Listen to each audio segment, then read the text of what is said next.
Kashmir university के vice chancellor professor Talat Ahmad साहब,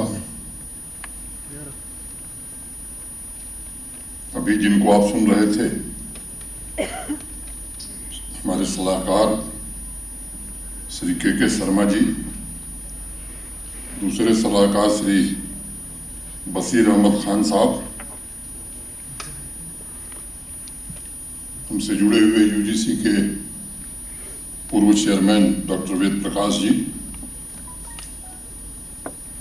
professor Mirzauddin, vice chancellor professor Rakesh Sehgal, doctor Mushtaq Ahmed, Shri Asgar Somen, Punjab university के vice chancellor professor राजकुमार,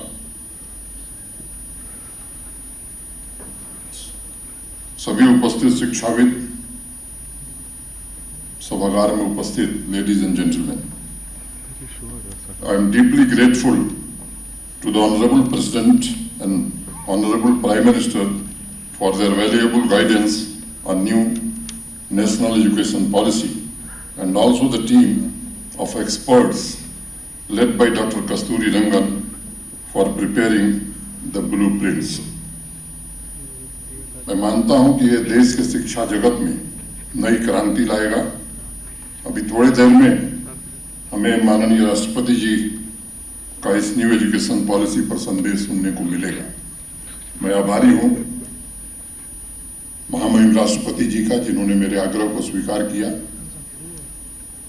मित्रों, मैं नेल्सन मंडेला को पढ़ रहा था और उन्होंने एक बड़ी अच्छी बात कही जो मैं उद्धृत करना चाहूंगा, कोट करना चाहूंगा। Education is the most powerful weapon which you can use to change the world.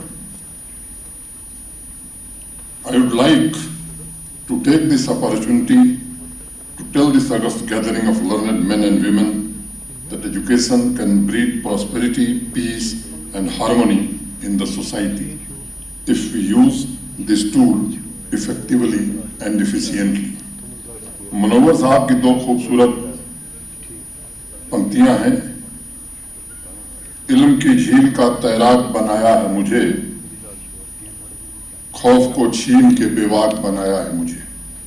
ये न्यू नेशनल एजुकेशन पॉलिसी 2020 सिर्फ हिस्टोरिक और हॉलिस्टिक डॉक्यूमेंट नहीं है, बल्कि पहली बार एक ऐसी शिक्षा की झील बनाई गई है जिसमें शिक्षाविद, एक्सपर्ट्स, पेरेंट्स और स्टूडेंट्स सबका रिफ्लेक्शन है और सबकी कोशिश है कि हमारी युवा पीढ़ी को आने वाले समय की चुनौतियों का सामना करने के लिए पूरी तरह तैयार किया जा सके। मुझे व्यक्तिगत रूप से एक बात की बहुत प्रसन्नता है कि मानव संसाधन मंत्रालय का नाम बदलकर शिक्षा मंत्रालय कर दिया गया है। मुझे याद है जब 1985 में एजुकेशन मिनिस्ट्री को एचआरडी मिनिस्ट्री किया गया, तब अनेक शिक्षाविदों ने इसका विरोध किया था। इसलिए क्योंकि शिक्षा की जगह संसाधन शब्द का इस्तेमाल और कई सारे डिपार्टमेंट्स को उससे जोड़ देना, मुझे लगता है कि शिक्षा के विकास के लिए जो महत्वपूर्ण कदम उठाए जा सकते थे उसमें कहीं न कहीं अवरोध पैदा हुए। मेरा मानना है कि जब शिक्षा मानव विकास के पीछे की मार्गदर्शक शक्ति होती है तो मानव एक संसाधन के रूप में सीमित नहीं रहता, बल्कि वह समाज के लिए एक संपत्ति बन जाता है। शिक्षा विद्यार्थियों को मनुष्य बनाने की एक प्रक्रिया है और इसलिए नई एजुकेशन पॉलिसी में आप देखेंगे इक्विटी, क्वालिटी, अफोर्डेबिलिटी और अकाउंटेबिलिटी के साथ साथ कौशल के विकास, अनुभव आधारित शिक्षण और तार्किक चिंतन को प्रोत्साहित करने पर भी काफी बल दिया गया है। मैं मानता हूं ये जो 66 पेज का डॉक्यूमेंट है, ये गागर में सागर है। आप सभी माननीय विद्वानों के सामने चुनौती ये है इसे जमीन पर कैसे उतारा जाए। अभी शर्मा जी ने बहुत विस्तार से एक प्रेजेंटेशन हम सबके सामने रखा है। मुझे लगता है कि हम सबको विचार इस बात पर करना है कि कितनी जल्दी इसमें जो रिकमेंडेशंस हैं उनका फायदा हम हर स्टूडेंट तक पहुंचा सकें, इसके लिए हमारी स्ट्रेटजी क्या होगी, आज विचार इस पर होने की जरूरत है। मुझे पर्सनली ये लगता है कि इस मिशन में ये डॉक्यूमेंट हमारे लिए धर्म ग्रंथ है जो 21वीं सदी की ग्रोइंग नॉलेज इकॉनमी का मार्ग प्रशस्त करेगा। मैं यह भी उम्मीद करता हूं कि अगले सत्र तक बहुत से बिंदुओं के ऊपर कार्य आरंभ कर चुके होंगे आप सब।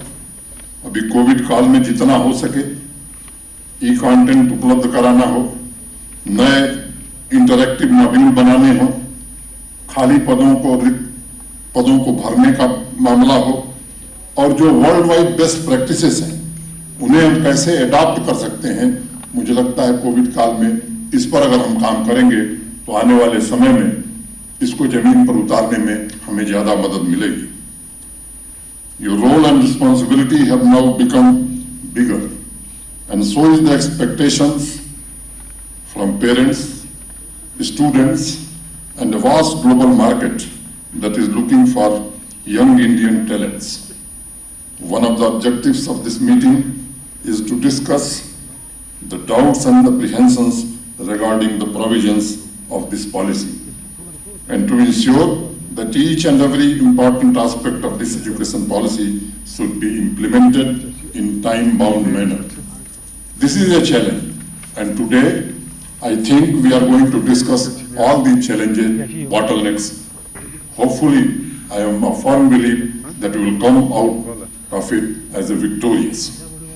जैसा कि प्रधानमंत्री जी ने गवर्नर कॉन्फ्रेंस में एक बात कही थी कि हमारी फौरी प्राथमिकता इस पॉलिसी से जुड़े सभी सवालों और संदेहों को उचित तरीके से स्टूडेंट्स और पेरेंट्स की भागीदारी के साथ एड्रेस करना है, ताकि हम ग्राउंड पर रोबस्ट इंप्लीमेंटेशन इस पॉलिसी का कर सकें। मेरा हमेशा से विश्वास रहा है कि नीति और नियत कर्म एक दूसरे के पूरक हैं। हम कई बार देखते हैं कि नीतियां बनती हैं लेकिन जमीन पर नहीं पहुंच पाती या फिर काफी वक्त लगता है। इसलिए मेरा आप सभी गुरुजनों से हाथ जोड़कर अनुरोध है कि आप एक डेडलाइन के साथ नई शिक्षा नीति को इम्प्लीमेंट करें, ताकि इसके परिणाम जल्दी से जल्दी दिखाई पड़ सकें। I have another suggestion.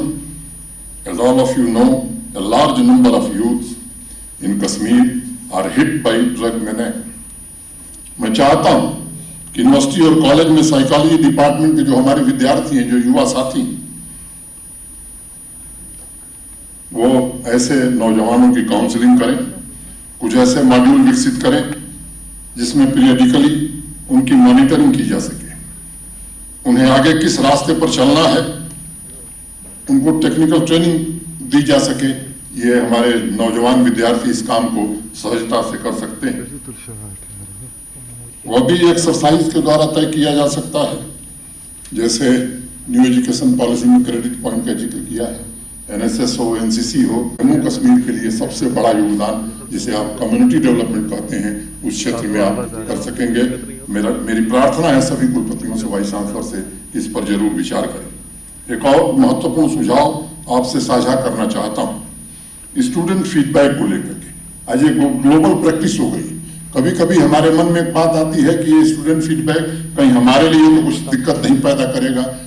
मैं विद्यार्थी के नाते भी और आज भी मैं इस पर पूरी तरह से सहमत हूं और आपसे आग्रह करना चाहता हूं कि इस तरह के कल्चर को शिक्षण संस्थानों में लागू करने से हमारी विश्वसनीयता बढ़ेगी। विद्यार्थियों को भी लगेगा कि हमारे गुरुजन, हमारे टीचर्स हमारी बात का ध्यान रख करके काम करते हैं, आगे बढ़ते हैं।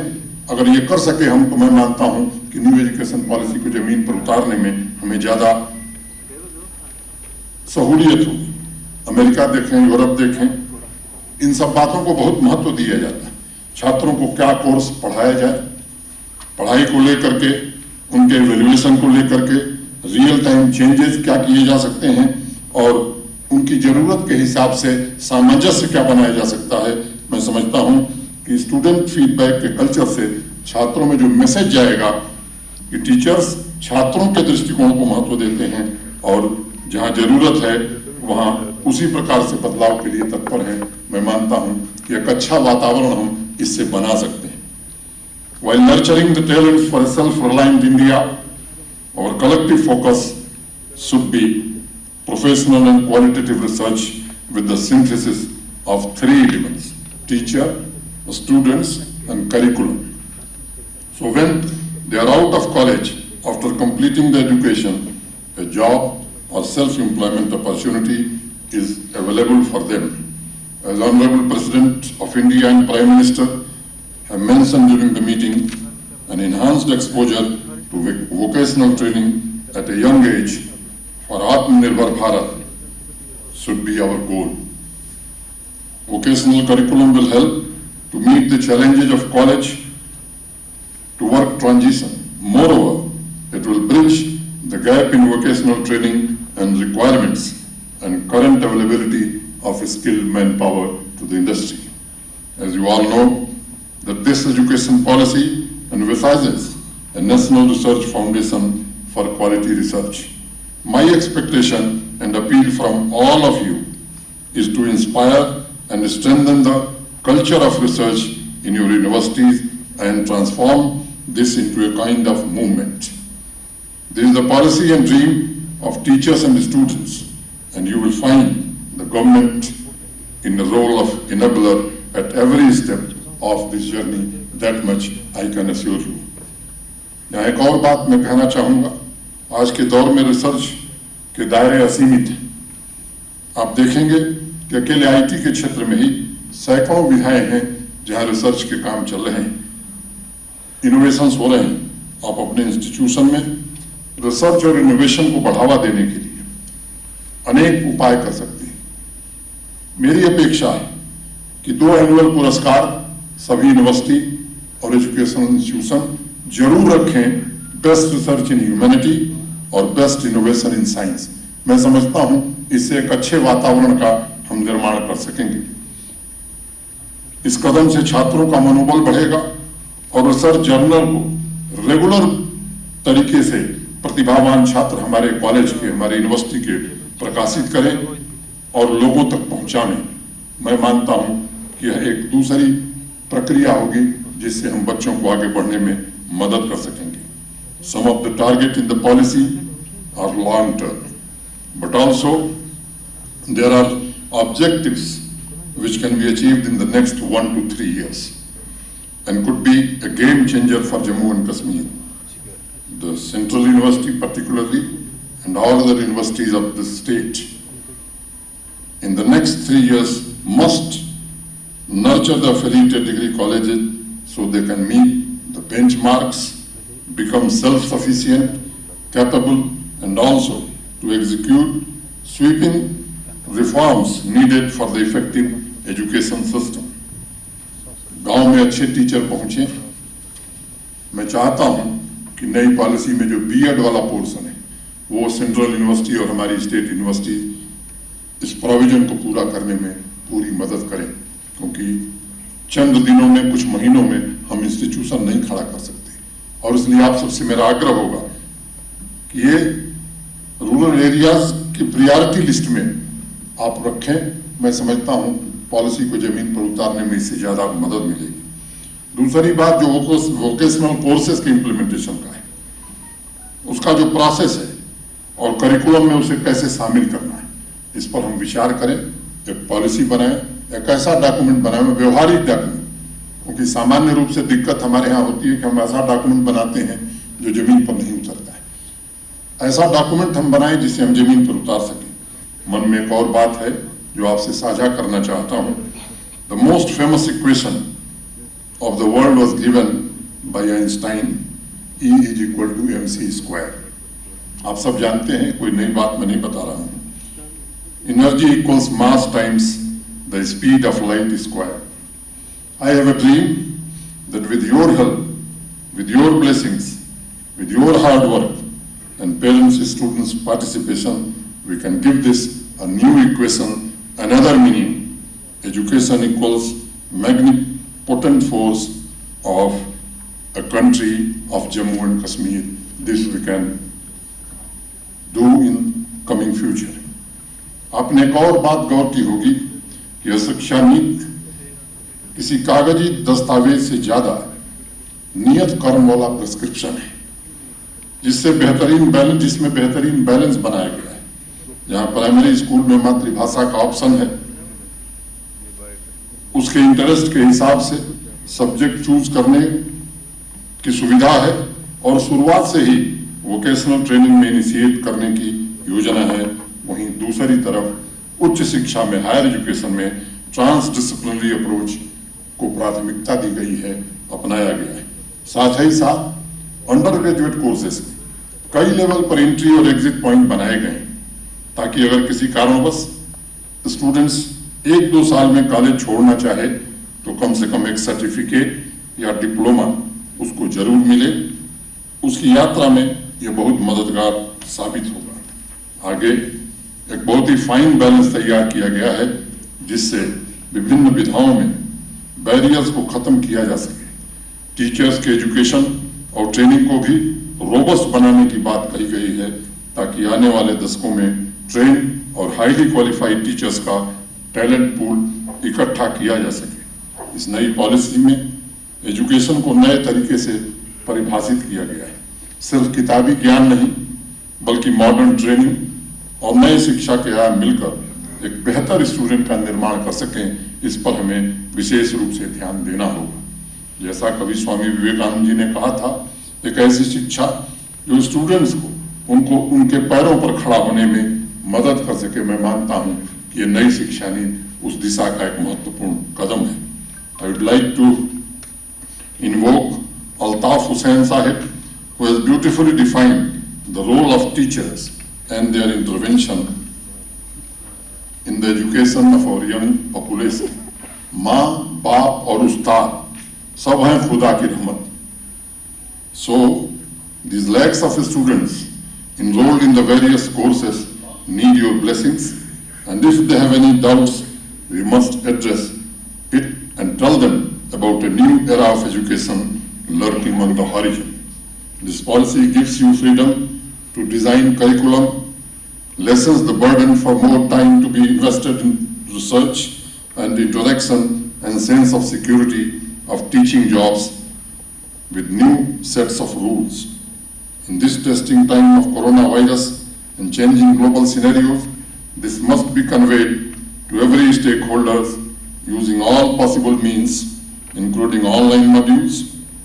Your proactive approach on the ground implementation and timely intervention in the practical education system to create employable force of use is what I am looking forward to make this union territory prosperous and progressive. Let us start with the discussion, and more than, we must from this very moment start the working on the timely implementation of key provisions of new education policy. मैं समझता हूं आज हमारी चर्चा का मकसद नई education policy को इम्प्लीमेंट करने के लिए प्रोसेस को गति देना है, और आपके इस विषय के जो सुझाव होंगे, जहां भी गवर्नमेंट के सपोर्ट की जरूरत होगी, मैं आपको भरोसा देता हूं कि उस पर कार्रवाई की जाए। यह व्यवस्था हम सुनिश्चित जरूर करेंगे। जब मैं इंजीनियरिंग की पढ़ाई कर रहा था, तब कई बार डिस्कशंस होते थे कि मानवता के लिए सबसे ज्यादा जरूरी क्रांतिकारी बदलाव क्या हो सकता है।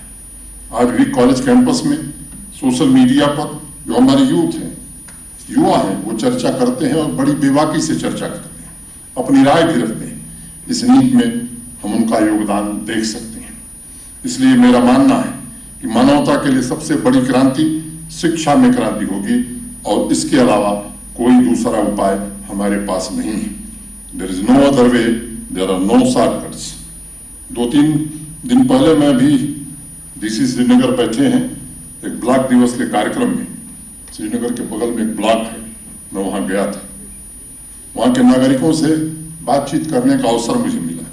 वहां के एक सरपंच साहब थे, उन्होंने एक अच्छी बात मुझसे कही कि हमारी बेटियां जो हाईली क्वालिफाइड हैं, उनके लिए जॉब का इंतजाम नहीं है।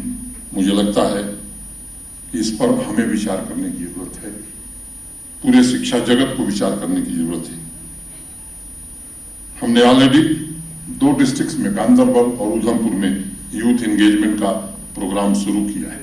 आने वाले दिनों में जो बाकी 18 जिले हैं उन तक भी हम इसे पहुंचाना चाहते हैं चरणबद्ध तरीके से। यह बात मैं आपसे इसलिए कह रहा हूं कि जब हम इस नई शिक्षा नीति को जमीन पर उतारने जा रहे हैं तब ऑटोमेटिकली कैंपस प्लेसमेंट में तेजी आएगी, एम्प्लॉयमेंट में जेंडर डिस्क्रिमिनेशन खत्म होगा, साथ ही साथ हर मोड़ पर इक्वालिटी आएगी। Believe that the better and modern education is only way to remove gender inequality and unemployment. यहाँ टैलेंट्स की कमी नहीं है। अभी मैं कुछ आंकड़े देख रहा था, इस साल के आईएएस की जो लिस्ट आई है सिविल सर्विसेज की, इसमें 14 बच्चे हमारे जम्मू कश्मीर के हैं। मैं उनको बधाई देता हूं और मुझे लगता है कि हम सबको गर्व होना चाहिए कि 14 बच्चे इस यूटी से सिविल सर्विसेज एग्जाम में आ रहे हैं। एजुकेशन मिनिस्ट्री की जो टॉप 100 रैंकिंग्स हैं, 3 कॉलेज हमारे यहाँ के हैं, ये हमारे लिए हर्ष का विषय है। हमारी जो कश्मीर यूनिवर्सिटी है वो 47th रैंक पर है विद 70 और जम्मू 52 पर है। इनको A+ का ग्रेड भी मिला हुआ है। मुझे लगता है ये जहां हमारे लिए प्रसन्नता का विषय है, बाकी कॉलेजों को भी हम मोटिवेट कर सकते हैं। नई एजुकेशन पॉलिसी क्रियान्वित करके ये छोटे मोटे मझोले कॉलेज जो हैं इनको हैंड होल्डिंग कैसे हम दे सकते हैं, इस पर भी हम सबको विचार करने की जरूरत है, ताकि आने वाले समय में जो टॉप रैंकर्स की सूची प्रकाशित हो उसमें जम्मू कश्मीर के 3 कॉलेज नहीं, 2 यूनिवर्सिटी नहीं, बल्कि देश के बाकी राज्यों की तुलना में सबसे ज्यादा कंट्रीब्यूशन जेके का हो। इसके लिए हमें आज इस सभागार में संकल्प लेने की जरूरत है। आप नई पॉलिसी में दर्ज नए इनोवेटिव एक्टिविटीज को शुरू कराएं, मॉडल लैब्स प्लेसमेंट पर काम करिए। प्रशासन की ओर से मैं आपको आश्वस्त करना चाहता हूं कि आपके हर कदम के साथ कदम मिलाकर प्रशासन चलने के लिए पूरी तरह तैयार है। I am grateful to you that you have dedicated your life to nurture students and a better society.